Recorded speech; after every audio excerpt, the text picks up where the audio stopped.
Hello, कशा आहेत सर्व मजेत ना? तर मजेतच असायला पाहिजे. मी सुद्धा मजेत आहे. आता सकाळी सकाळी आंघोळ वगैरे झालेली आहे. बाकीची काही कामे होती ती कामे सुद्धा आवरून घेतली आहे आणि आता आली आहे मी गोठ्यात. आमच्याकडे एका नवीन मेंबरची आज एंट्री झालेली आहे. तर बघू शकता तुम्ही, आता जस्ट अर्धा एक तासच झालेला आहे. आमच्या म्हशीला बच्चा झालेला आहे. त्यानंतर वर आली आणि झाडांना पाणी वगैरे द्यायचं होतं. झाडांना पाणी दिले आणि बघू शकता तुम्ही बरेचसे रोप आलेले आहे. त्यानंतर नाश्त्यासाठी आज मी मस्त असा पुलाव बनवला होता आणि बघू शकता तुम्ही, इथे मी चीक बनवलेला आहे. आधी तुम्हाला दाखवलेला आहे की आमच्या म्हशीला बच्चा झालेला आहे.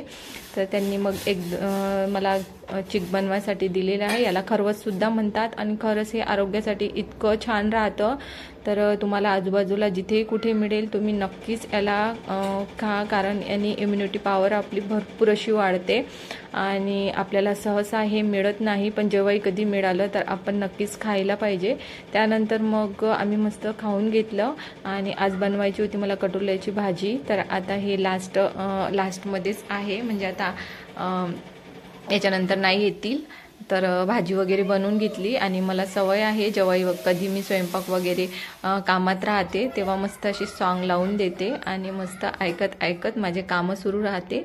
त्यानंतर आता जेवण वगैरे तर सगळं झालेलंच होतं. त्यानंतर मला बनवायचे होते आज शेंगदाण्याचे लड्डू आणि तिळाची पट्टी, असे दोन्ही बनवायचे होते. चला म्हटलं ही रेसिपी तुमच्यासोबत शेअर करून देते आणि खरंच इतके छान बनतात की दरवेळेने बनवते तर छानच बनतात. तर चला आता आपण कामाला लागू. आणि सगळ्यात आधी मस्त इथे मी तीळ भाजून घेतले, थोडे लालसरच भाजून घेतले, कारण ते कच्चे याची पट्टी ना तेवढी टेस्टी लागत नाही. तर मस्त अशी तीळ भाजून घेतले आणि माझ्याकडे सुमित अर्णवची तर फेवरेट झालेली आहे आता ही पट्टी, नेहमीच बनवायला सांगतात ते मला. त्यानंतर मग तीळ झाल्यानंतर लगेच मी शेंगदाणेसुद्धा भाजून घेतले आणि दरवेळेने मी लालच शेंगदाणे यूज करते, कारण घरात सर्वांना लालच शेंगदाणे आवडतात आणि त्याचेच लड्डू मी बनवत असते. त्यानंतर शेंगदाणे पण मस्त असे भाजून घेतले. आता ही लाल आहेत म्हणून काही लाल दिसणार, तेवढे काही ओळखू येत नाहीत ते. तर आता एवढे शेंगदाणे काढायला मला भरपूर वेळ लागला असता, म्हणून बघा मी आता ही ट्रिक यूज केलेली आहे. तर अशा पद्धतीने मी त्याचे साल काढत असते आणि खरंच इतक्या लवकर निघतात की कायच सांगू तुम्हाला, आणि काम इतकं इझी होऊन जातं. आणि इथे माझ्या अनुचं एकदम मधामधात करणं चालू होतं, तर त्याला बोलली मी दुसरं काम करते तेव्हापर्यंत तू मला थोडीशी हेल्प कर. तर त्याने थोडीशी हेल्प केली मला आणि त्याने साल वगैरे काढण्यासाठी. त्यानंतर मग इथे मस्त असा गुळ कट करून घेतला आणि गुळाला मस्त कढईमध्ये मी वितळायला ठेवला आता. तर याचा पाक बनवायचा होता मला. तर याच्यामध्ये मी थोडंसं तूप टाकलेलं आहे आधी आणि मग नंतर बघा अशा प्रकारे केलेलं आहे. आणि काहीच नाही, याला अगदी 5 ते 10 मिनटाची मेहनत लागते आणि खायलासुद्धा खूप टेस्टी असतं आणि हेल्दीसुद्धा असतं. तर त्यानंतर मग त्याच्यामध्ये आता मी तीळ ॲड करते. तर बघू शकता तुम्ही तीळ ॲड केलेले आहे आणि मस्त त्याला त्याच्यामध्ये मिक्स करून घेते आणि छान 2 किंवा 3 मिनिट मी त्याला मस्त असं फिरून घेतलं.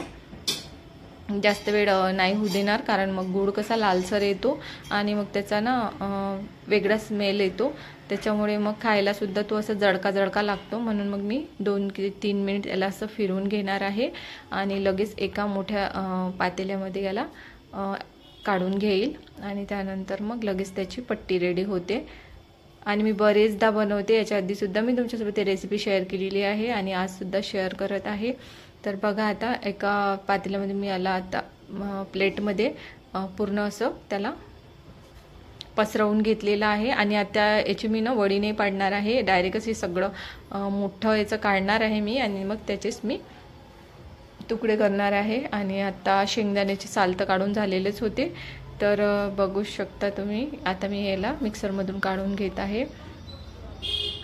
तर मी आता याच्या आधी पातेलं बोलली तुम्हाला, तर प्लेटमध्ये काढलेलं होतं मी ते शेंगदाण्याचं.